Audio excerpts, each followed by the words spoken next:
Hello, everyone. Today we are going to talk, we have David McInnes and the session's Building a Sustainable Index for Manitoba and Canada. This is a pre-recorded session, so if you have any questions, please leave them in the chat form. Today I have David McInnes. David is a principal for DMCI Strategies. David is a strategic advisor, speaker, and facilitator on change and opportunity facing Canadian and global food system.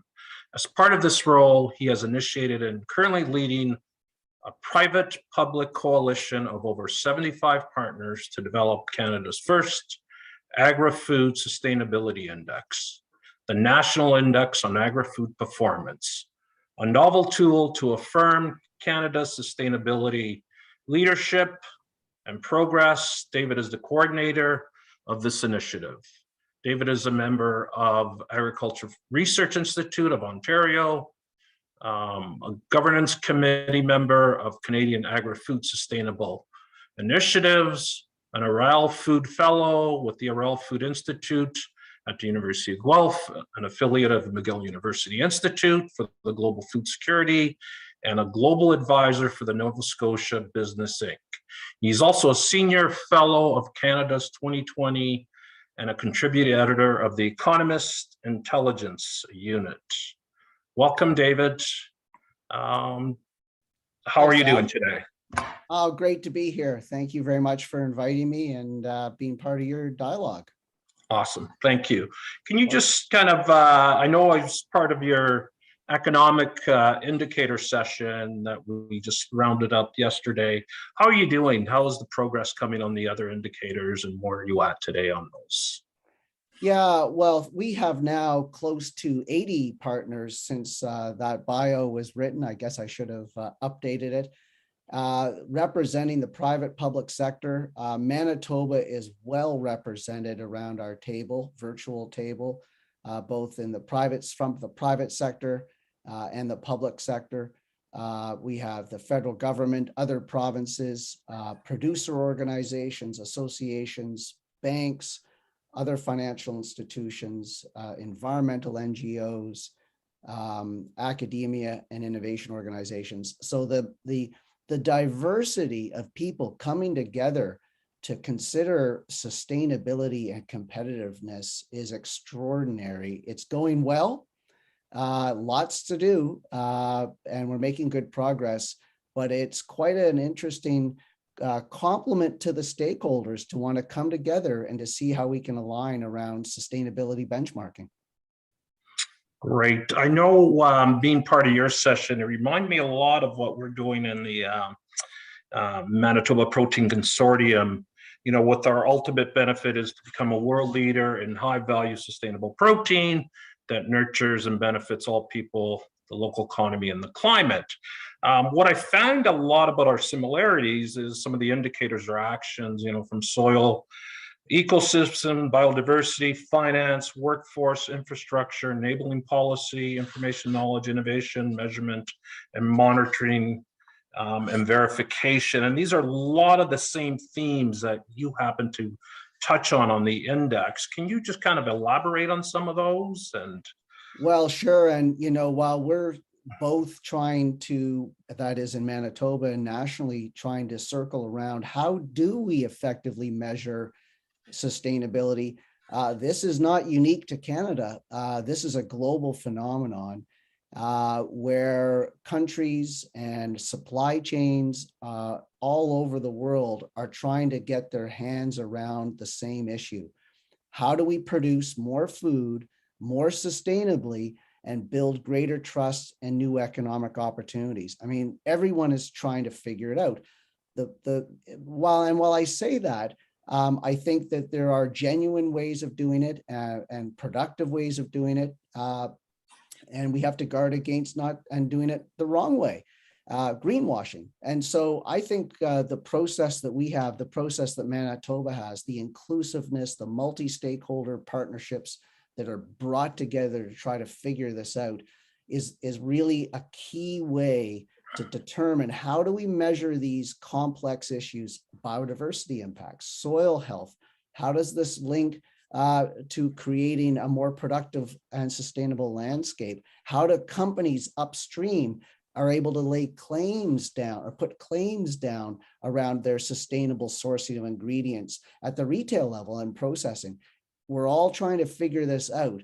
The good news is I think that Manitoba is really taking a lead on this, and I hope our national effort that includes Manitoba is going to take a lead globally here so that we can really position Canada for competitive advantage on this front. Right. So being authentic is so important when we're looking at these numbers, right? And I Oh, know absolutely. we talked a lot in our sessions, and we had a laundry list of stuff, and we eliminated and we added stuff in as we brought more people in. But at the end of the day, I think the way you led it, which I thought was amazing, was that authenticity was really, really important. That the numbers had to be real. They couldn't be, some survey based or story based or all that. It had to be real, and that's really important, right? At the end of the day. Well, I think we are trying, as I think all the stakeholders are, that is the partners involved in our process. The gold standard is science-based, evidence-based data, because that's where the credibility lies. So we're all aspiring to get that. The challenge is that the data is not as available as we all want. And the double challenge is that the marketplace and society is expanding its list of needs around proof. That is, more and more types of sustainability proof points are being requested, whether it's from the investor community, capital markets through something called ESG or environmental social governance factors, whether it's government as a regulator, whether it's the company trying to demonstrate its proof points to the marketplace. We're searching for and wanting to have the best proof of sustainability possible.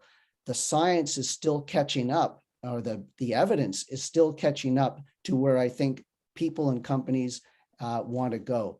So what we're trying to do through our process, and it's a parallel process to what's happening in Manitoba, is trying to sort through, triage, if you will, the highest quality data, the data that is probably suitable but not of the most robust scientific, and then data that we just can't use. And so this requires a lot of people to come together at the same time to try to work this through. Now, was that some of the collection of data? Just because a lot of these initiatives are so innovative or new, we just don't have that in our fingertips right now. I'm thinking a lot of the plant-based fuels out there, which are just really starting off, or some of that. It is across the board. So we could talk about sequestering carbon. We could talk about water quality. Yeah. We could talk about social inclusiveness. We could talk about food loss and food waste. We could talk about innovation spending. I mean, these span all sorts of important topics, obviously, but they're all suffering to some degree with some data issues. And so, look, this is not just about having a data chase. This is not just trying to create numbers, but trying to come up with a good number because that's the only point. What's actually happening, and this is the most fascinating part, and Manitoba's on this page, is that it's bringing diverse players together from across the food system. So for companies down to production, bringing in the innovation sector, bringing the government sector together, government players. And we're actually creating a consensus on how do we meet the sustainability needs of a very fast changing marketplace. That is the real story here. The data gaps that we'll solve that, I hope, over time. But you might recall a familiar refrain that I think we've all heard, perhaps we've all used, about policy and supply chains operating in silos. And I think what is happening is that because of the demands of the marketplace, both domestically and in global export markets for proving or demonstrating sustainability, that is forcing the sector and the players to come together in ways that perhaps they haven't in the past.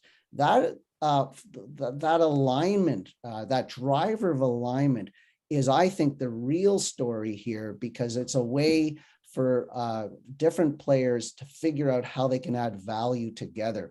That's the real story. It's not the data chase. I don't want to minimize that, but it really is that alignment that's the critical piece here.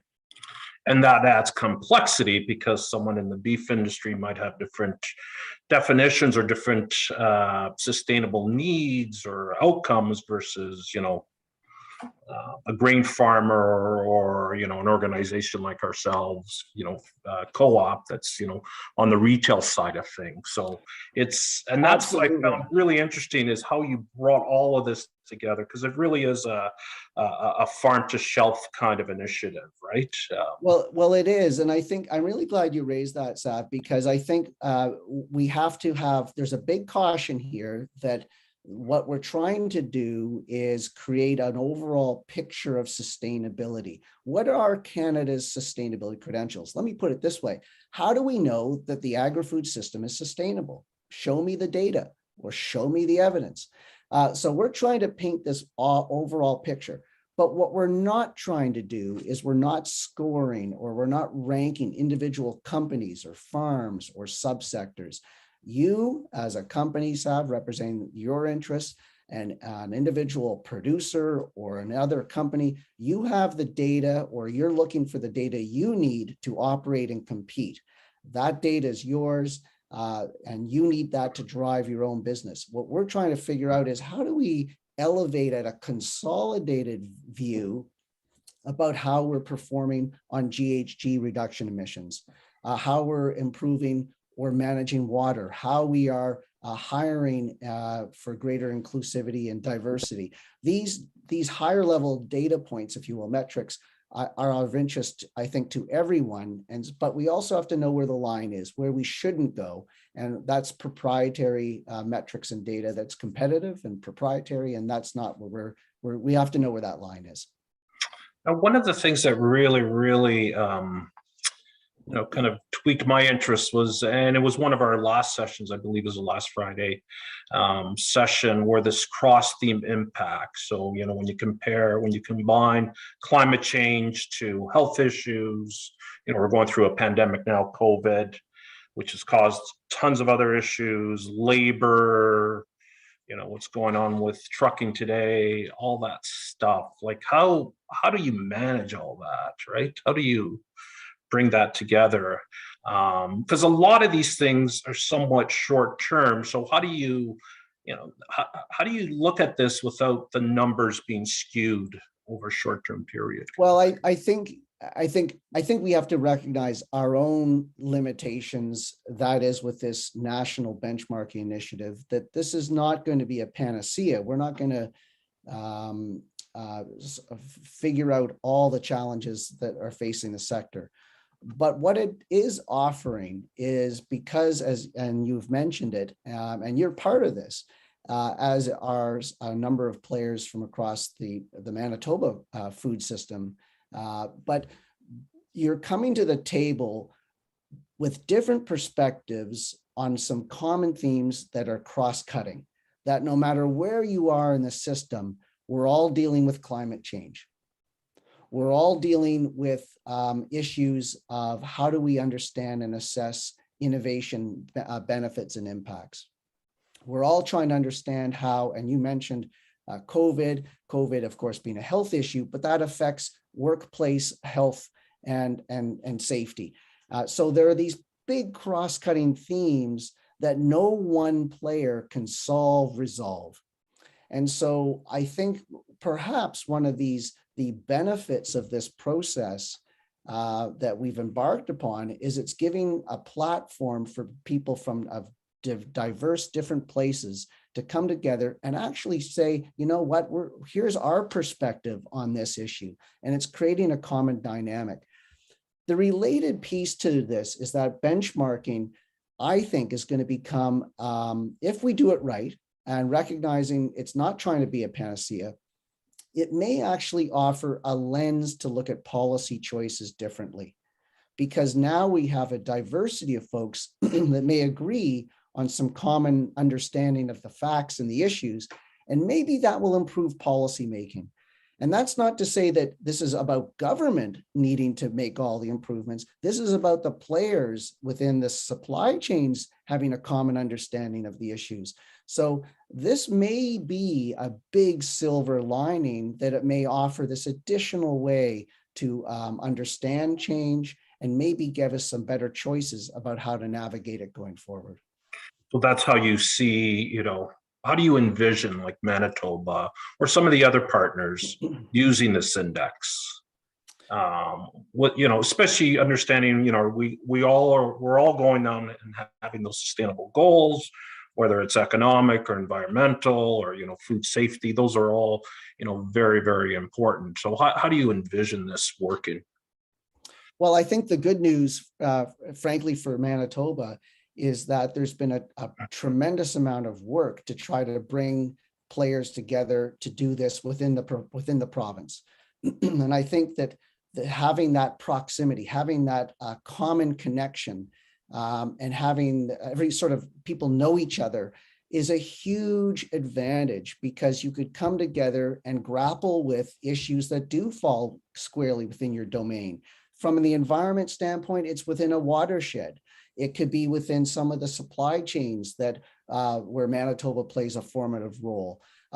Certainly the regulatory environment and the proximity to obviously the provincial government plays a formative role. Transportation links within your control. You actually have the capacity to affect the so-called ecosystem in which you work. Now, Manitoba is connected to the North American, the global, the Canadian marketplace. And so there's limitations, just as Canada will have limitations in doing what it wants to do with its index. But at least it provides a place to bring people together faster and perhaps with a more constructive approach. So I hope that where Manitoba can go is to take, to build on the work that they have done, you have done, and to take our work that I hope may offer some platform to enhance those discussions, and to turn that sort of systems thinking into a doable, proactive agenda where you do have the ability to make change. You are competing against other provinces, other states, other regions, and you're part of Canada and an integrated North American economy. So we've got all these multiple hats going at once, but the capacity of you to react, be nimble, to be open for business, but to demonstrate proof of sustainability is within your grasp. And that is a huge competitive advantage for a marketplace that's fast changing. Right. And that's where that whole, and we do spend a lot of time on working together. How do we, we're not in this silos, as you mentioned earlier, we're in this together. And to reach our goal, we have to work together to get there, right? And it sounds like it's sometimes it could sound like a throwaway, oh, we have to just innovate better. We just have to regulate better. We have to collaborate better. Yeah, I know, but there's a hard edge here, because if we don't do this, the consumer and the investor and the global regulators, those in other markets, they're making decisions on access to capital or shopping purchases or regulatory market access decisions based on the sustainability credentials that we adhere to. So this is not a nice to do. This is a competitiveness must do. And so if Manitoba, through the tightness of its community, if you will, is able to be more responsive than other jurisdictions, wherever they may be, that's a good outcome. And that's a motivator that should align a little bit better the regulator, the business, the researcher, the innovation organization to come together and say, how can we make this work even better? That's a big motivator. It is to be leaders, not followers in here. We have to take, the initiative to do that. Some of the, there's been, the Canadian Roundtable for Sustainable Beef and Crop. How is this initiative somewhat different from those, or how is that?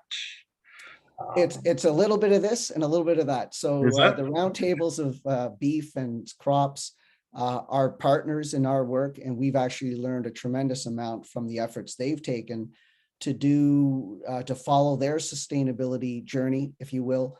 for those two important sectors in the agricultural economy, beef and cropping systems.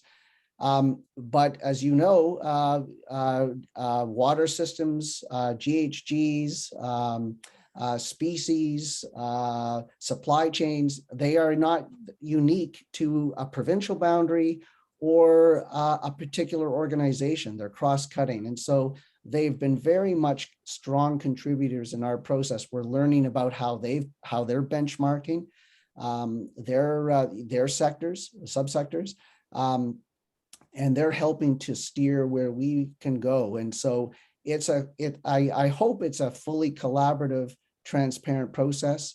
And we're open to doing that with others as well. And so they're very much part of the program. That being said, we also know, we are trying to know, I guess, where our limitations are. We can only go so far by providing this consolidated picture. We're not going deep into a subsector and mucking around in someone else's data. That's their proprietary data, or those are their proprietary initiatives. And so we're always trying to figure out how far do we go, or how do we stay at a high level to be relevant, but not get in anyone's business, because it's really not, we can't do that because we've got horticulture, aquaculture, food For sure. processing, retail. Yes. There's just so we can only go so far in this pursuit. So have them included in the program. It's like building really from what they've done and using some of their information that's already out there. Yeah, ultimately, I mean, we're trying to figure out, so where we are now is we're trying to scope out what should be in our national index, what sort of indicators and sub-indicators. We haven't gotten into the data collection or the metrics collection piece. I think inevitably we're going to have to rely pretty well exclusively on available federal data for our first iteration of this, a pilot, because that's the data we have. Over time, I think it's a relevant question if this index has merit, if it's useful, if it adds value to the food system players, if there's good sustainability data being generated across the system, or provincially or by a subsector. How do we tap in to a consolidated set of those metrics? We're not sure yet. That's part of our thinking. We won't maybe not resolve that for some time, but it stands to reason that if there's good data that tells a good story about sustainability in this country, shouldn't we think about how we might integrate that? Again, we got it. There's interoperability issues. There's proprietary issues, data timing issues, collection. So there's a lot of the mechanics of it is not quite so easy. But the point is, and I think this is where the partners have come in together, the group of 80 at this point, is a real alignment about needing to have a good common understanding of how do we define Canadian agri-food sustainability. If we don't define it properly together, it will be defined for us by others outside the country. Yeah. So there's a real motivation to come in and try to figure this out. Is this somewhat of an index we can use? And I know this came up a few times, that we can use to compare ourselves globally. I know that's somewhat difficult, David, because of, so many different variables depending on the country, whether we do live in a cold climate and all that stuff. But is there something in there that we can use as comparison, or is it really just an index where we just kind of self-monitor and really see the progress we have within our borders? Yeah, I think to begin with, it's really going to be about the latter. It's really about framing up how we are demonstrating that sustainability or the journey to improve. I think, but what we are seeing, and we've tapped into some global organizations to provide guidance here, is jurisdictions around the world are zeroed in on the same things. They're also looking at how agri-food or food production affects biodiversity, water systems, emissions, people are food waste. We're all zeroing in on the same basic issues. However, Canadian agriculture is different than another country's agricultural system. So we need to make it work, and we need to measure things perhaps a little differently here than in another country. So it has to be tailored a little bit. So it's relevant to Canada's food system. And so comparability to apples might be a little challenging. That being said, there's a huge global initiative to try to have international comparability, particularly in the race to so-called net zero emissions by 2050. There's a lot of efforts to try through the capital markets and ESG, environmental social governance, to have common reporting frameworks. So there's a lot of tension around the race to be more sustainable and the ability to be comparable. And there's a lot of chaos out there, positive chaos, I suppose, a lot of work to go. So right now we're being careful about just how much we can say about being comparable, because we're trying to get it straight for ourselves first. Right. And if you ever go there, would it be, we do a lot of work with the GFSI. Well, it's a food standard and it's global, and then you get this rating, you get an A+ or an A- or whatever, or B, C, and it's an annual thing, and very heavily audited. Do you think this would lead to that from a sustainability standpoint down the road? I suppose you can't rule it out. I mean, we are not entertaining that now, because our task one is to frame up what we believe is an appropriate sustainability benchmark for the agri-food system here. Yeah. We have brought into our dialogues, for sure, a whole range of global organizations to understand how they are dealing with these issues. Down the road, who knows where this may go. But I think what's happening in the marketplace is the consumer, the investor, the regulator, your company, I'm sure, you want to be able to operate and understand across jurisdictions and source from all sorts of places. And you need common understanding, you even need common definitions of things around sustainability. So, I think there is this sort of general feeling that we need to have more interoperability, more comparability. Will we end up subscribing to some global verification protocol? We're not dealing with that now. We've got enough to manage just to build this thing. But the marketplace globally is certainly moving in that direction for a lot of aspects of this. Great. Well, thank you, David. It's been a pleasure, and it was great working with you over the past 5 or 6 months on this initiative. It's been great for me. I've learned a lot, and just love the way you organize and go through this very, very complicated initiatives here. But thank you. Well, thank you, Saf, for having me, and to Manitoba. You are punching above your weight around our table. So thanks for being part of it. Awesome. Thank you. Okay, take care.